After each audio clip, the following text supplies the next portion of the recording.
क्या जानवर की ओजली खाना जायज़ है? जी हाँ, जानवर की ओजली यानी मैदा खाना इस्लाम में जायज़ है बशर्ते कि वो जानवर हलाल हो, जैसे गाय, बिक्री, दुम्बा वगैरह। वो जानवर शरई तरीके से ज़ब्ह किया गया हो। उजली को अच्छी तरह साफ़ और धोकर पकाया जाए क्योंकि ये नजासत से भरी होती है। फ़िक़ही लिहाज से गोजली जानवर के जिस्म का एक हिस्सा है जो अगर दुरुस्त तरीके से साफ़ कर ली जाए तो इसका गोश्त हिस्सा इस्तेमाल करना जायज़ है।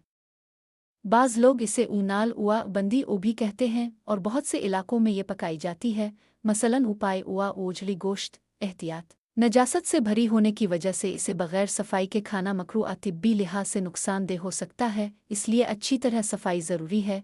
अगर आप किसी मखसूस फ़िक़ही मसलक हनफी, शाफ़ी, मालिकी, हम्बली की राय चाहते हैं तो मैं वो भी फराहम कर सकता हूँ। क्या इस्लाम में कुर्बानी के जानवर की ओजली खाना जायज़ है? जी हाँ, इस्लाम में कुर्बानी के जानवर की ओजली खाना जायज़ है बशर्ते कि एक जानवर शरई तरीके से ज़ब्ह किया गया हो।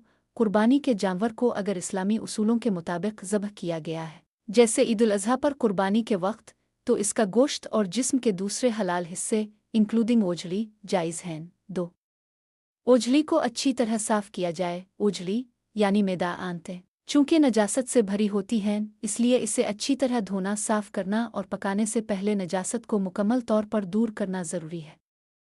3. फ़िक़ही राय: तमाम मकातिब फ़िक्र हनफी, शाफ़ी, मालिकी, हम्बली के मुताबिक अगर ओजली को पाक करके तैयार किया जाए तो इसका खाना जायज़ है। फ़िक़्ह हनफी में बिलख़ुसूस उसकी इजाज़त दी गई है बशर्ते कि नजासत ख़त्म कर दी गई हो।